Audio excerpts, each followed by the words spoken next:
Hello students, আমি Nitish sir জ্ঞানজ্যোতি coaching সেন্টারের পক্ষ থেকে আপনাদের প্রত্যেককে জানাই আরো একবার স্বাগত।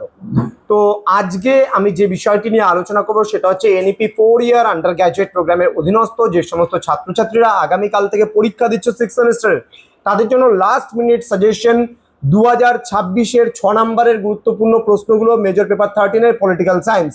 লাস্ট ক্লাসে আমি মেজর পেপার 13-এর উপরে তোমাদের 15 নম্বরের প্রশ্নগুলো আলোচনা করেছিলাম। আজকে আমি যে বিষয়টা আলোচনা করব শুধুমাত্র তোমাদের সঙ্গে 6 মার্কসের গুরুত্বপূর্ণ প্রশ্নগুলো। আমি মাত্র 12টা প্রশ্ন বলে দেবো, এর আগে 24টা প্রশ্ন দিয়েছিলাম, আমি হাফ করে দেবো কেটে, এবং এই প্রশ্নগুলোই তোমাদের পড়তে হবে কিন্তু, ঠিক আছে? জন স্টুয়ার্ট মিলের স্বাধীনতা, যে ইতিবাচক স্বাধীনতা রয়েছে সেটা আমি অলরেডি 12তে দিয়েছি, সুতরাং এখানে দিচ্ছি না। পড়বে নব্য উদারবাদী ধারণার ক্ষেত্রে আইজায়া বার্লিনের দৃষ্টিভঙ্গি যে রয়েছে স্বাধীনতার, সেটা ভালো করে পড়বে। রাজনৈতিক সাম্যের গুরুত্ব ভালো করে পড়বে।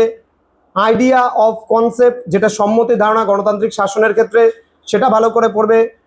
তারপরে হচ্ছে প্রকৃতিগত অধিকারটা ভালো করে পড়বে। পদ্ধতিগত এবং সারবত্তামূলক, যেটাকে সাবস্ট্যান্স বলি আমরা, প্রসিডিউরাল অ্যান্ড সাবস্ট্যান্স, ন্যায়ের মধ্যে পার্থক্য কি রয়েছে।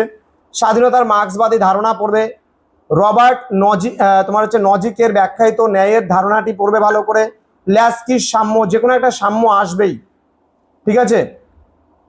নেক্সট মানবতা, মানে সমতাবাদ, যেটাকে বলছি আমরা, সমতাবাদটা ভালো করে পড়বে। মাল্টিকালচারালিজমটা ভালো করে পড়বে।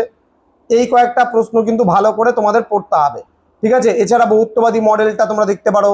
সোশ্যাল জাস্টিস বা সামাজিক ন্যায় বিচার তত্ত্বটা জন রলসের দেখবে, খুব ইম্পর্টেন্ট জন রলসের ধারণাটি। অধিকার এবং কর্তব্যের মধ্যে ডিফারেন্স কি রয়েছে, ঠিক আছে? স্বাধীনতা ও সাম্য কি সামঞ্জস্যপূর্ণ, এই কয়েকটা প্রশ্ন মোটামুটি দেখে যাও।